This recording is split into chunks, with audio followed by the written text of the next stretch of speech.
Hai, selamat datang ke NY Channel, Motivasi Sihat. Di sini kita sembang santai pasal kesihatan mental dan fizikal. Sama ada korang tengah cari semangat baru, tips untuk kekal positif atau nak jaga kesihatan badan dengan cara mudah, channel ni memang untuk korang. So, let's go. Kolesterol tinggi. Kita semua pernah dengar istilah ni kan? Tapi sejauh mana kita betul-betul faham apa maksudnya untuk kesihatan kita?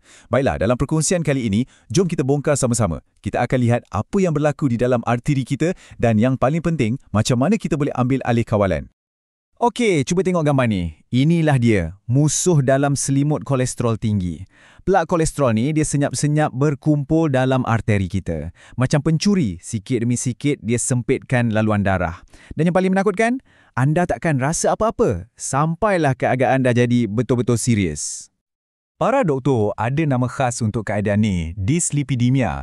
Bunyi macam canggih kan? Tapi jangan risau, ia sebenarnya cuma istilah klinikal untuk apa yang kita selalu sebut sebagai kolesterol tinggi. Senang cerita, bila lemak dalam darah kita tak seimbang. Dan anda tahu, ini bukan masalah kecil-kecilan. Statistik dari Malaysia menunjukkan 38.1% orang dewasa ada kolesterol tinggi. Cuba bayangkan, itu hampir 4 daripada setiap 10 orang dewasa yang kita jumpa. Ramai tu. Jadi ya, ini isu kesihatan awam yang besar dan ia melibatkan kita semua. Okey, kita dah tahu masalah ni besar. Tapi persoalannya, macam mana pula dengan anda? Apa risiko anda sendiri? Jom kita fahamkan macam mana doktor menilai siapa yang paling berisiko. Garis panduan klinikal sangat jelas. Sesiapa saja yang berumur lebih 30 tahun memang digalakkan untuk buat saringan profil lipid penuh. Ini langkah proaktif. Tujuannya untuk kesan masalah awal-awal sebelum ia melarat. Bila anda jumpa doktor, anggaplah mereka macam seorang detektif kesihatan. Mereka akan kumpul bahan bukti, tanya tentang sejarah keluarga, sama ada anda ada kencing manis atau darah tinggi, tabiat merokok, dan juga keadaan lain macam penyakit buah pinggang. Semua ni penting. Setiap satu maklumat ni bantu mereka bina satu gambaran lengkap tentang kesihatan jantung anda. Dan yang ni, saya rasa sangat-sangat penting. Garis panduan sekarang dah lebih canggih. Bukan setakat tengok ujian darah atau tekanan darah je. Mereka dah mula ambil kira benda yang bukan fizikal semata-mata. Contohnya, stres, tekanan mental yang berterusan, sama ada dari kerja atau keluarga, dan juga keadaan kerapuhan fizikal. Ini satu pengiktirafan yang besar anda tahu. Ia menunjukkan yang minda dan badan kita ni memang saling berkait rapat. Okey, tapi ada berita baik. Kita sebenarnya ada kuasa untuk lawan balik. Dan benteng pertahanan kita yang pertama dan yang paling power adalah melalui gaya hidup. Terutamanya apa yang kita makan. Jom kita bayang sekejap. Macam mana rupa pinggan yang sihat untuk jantung?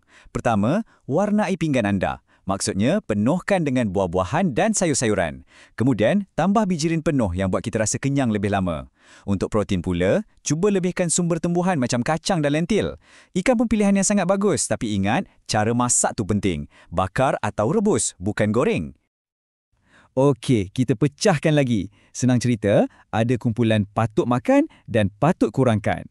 Dalam kumpulan patut makan, kita ada protein tumbuhan, bijirin penuh, semua benda yang bagi tenaga baik pada badan.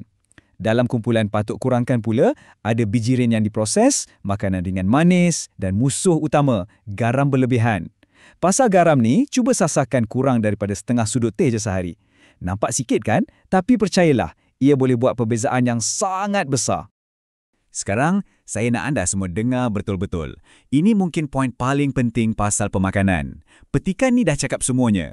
Lemak trans atau TFA, inilah dia penjahat nombor 1. Setiap kalori daripada lemak trans ni, bahayanya pada jantung kita lebih teruk berbanding benda lain. Jadi mesejnya kat sini bukan kurangkan, tapi hapuskan. Elakkan terus lemak trans ni. Baiklah, diet dan senaman tu memang asasnya. Tapi ada masanya ia tak cukup untuk turunkan kolesterol ke paras yang kita nak. Dan bila ini berlaku, barulah doktor akan bincangkan tentang pilihan rawatan perubatan. Bila sebut pasal ubat kolesterol, fokus utamanya sangat tajam, macam laser, iaitu untuk turunkan LDL-C. LDL ni kita boleh anggap sebagai kolesterol jahat. Dialah yang suka melekat pada dinding arteri dan buat hal. Jadi matlamat rawatan adalah untuk kurangkan si jahat ni dalam darah kita. Doktor ada beberapa alat utama dalam kotak rawatan mereka. Yang paling biasa, Statin, ia bertindak dekat kilang kolesterol badan kita, iaitu hati, untuk kurangkan pengeluaran. Ada ubat lain pula yang berfungsi dekat usus, macam GAD yang halang kolesterol daripada diserap masuk. Dan Fibrat pula, dia ada tugas khas. Dia fokus untuk turunkan sejenis lemak lain yang dipanggil trigliserida. Mestilah. Soalan paling besar yang selalu bermain di fikiran, macam mana dengan kesan sampingan? Ini soalan yang sangat bagus dan penting. Jadi, jom kita bincangkannya secara terbuka. Okey, kesan sampingan statin yang paling biasa didengar ialah sakit otot. Dan ia memang boleh berlaku. Kajian tunjukkan dalam 10-15% pengguna akan alaminya. Tapi, ni yang penting, kebanyakan kes adalah ringan. Masalah otot yang serius tu sangat-sangat jarang berlaku. Dan yang paling penting sekali, anda tak perlu menderita dalam senyap. Kalau rasa tak selesa, terus beritahu doktor. Mereka ada banyak pilihan lain. Boleh kurangkan dos atau tukar ubat lain. Makan ubat tu satu hal. Tapi perjuangan sebenar adalah untuk kekal makan ubat tu setiap hari untuk jangka masa yang panjang. Ini cabaran yang ramai orang hadapi. Jadi, jom kita tengok apa kunci untuk berjaya. Jujurnya, nak kekal makan ubat hari-hari ni memang susah. Kadang-kadang kita sibuk. Ada isu kos, kesan sampingan, atau kita prosta lupa. Tapi cabaran paling besar, kolesterol tinggi ni penyakit senyap. Dia tak buat kita rasa sakit. Dan bila kita tak rasa sakit, memang susahlah nak ingat untuk teruskan rawatan. Tapi jangan risau, untuk setiap halangan ni ada jalan penyelesaiannya. Guna kotak pil, set alarm kat telefon, ajak ahli keluarga untuk ingatkan kita. Tapi alat yang paling power sekali adalah komunikasi. Berbincang dengan doktor anda, buat keputusan bersama. Bila anda rasa anda sebahagian daripada plan rawatan tu, lebih senang untuk kita ikut. Dan ini membawa kita ke satu mesej yang sangat-sangat penting untuk diingat. Ubat ni bukan peluru ajaib. Ia bukan tiket untuk kita lupakan diet dan gaya hidup sihat. Anggaplah ia macam satu pasukan. Ubat, makanan sihat, senaman, semua ni bekerjasama. Dan gabungan inilah yang akan bagi perlindungan paling kuat untuk jantung kita. Akhir kata, keputusan ujian darah anda tu macam satu cerita. Ia menceritakan kisah kesihatan anda.